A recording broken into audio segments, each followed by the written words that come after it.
Ito namang tinatawag na Laris Project mga kabrigada, magpapalakas daw ng produksyon ng panay sa Pangasinan. Ayon yan kay Pangulong Marcos.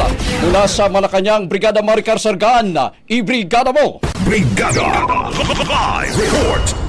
Pinangunahan ni Pangulong Ferdinand Marcos Jr. ang pagpapasinaya sa Lower Agno River Irrigation System o LARIS sa Paitan Dam sa bayan ng Santa Maria, Pangasinan na inaasang magpapalakas sa produksyon ng palay at magbibigay ng mas mataas na kita sa libo-libong magsasaka sa rehiyon. Ayon kay Pangulong Marcos, layunin nitong patubigan ang higit 12,000 hectares ng sakahan sa 6 na bayan sa Eastern Pangasinan. Kasama rito ang Santa Maria, Rosales, Santo Tomas, Alcala, Bautista at Bayambang.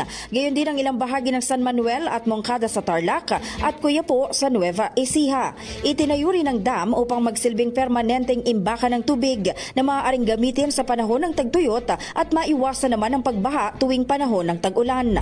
Target ng pamahalaan na matapos ang Paitan Dam sa taong 2027 o mas maaga pa para mapakinabangan ng mga magsasaka. Kasabay ng pagpapasinaya ng dam, nagsagawa rin ang pamahalaan ng pamamahagi ng mga makinarya at kagamitang pansaka sa ilalim ng mga programa ng Department of Agriculture at Department of Agrarian Reform sa halos 6,000 agrarian reform beneficiaries.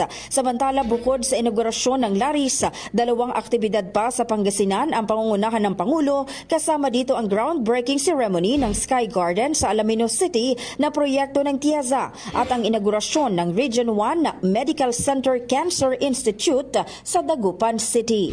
In the heart of changing lives, ako si Brigada Maricar Sargan ng 105.1 Brigada News FM Manila, The Music and News Authority. Ang bahaging ito ay hatid sa atin ng Mom's Love ES1 Capsule. Simulang tuparin ang pangarap ng iyong anak. And stunting now,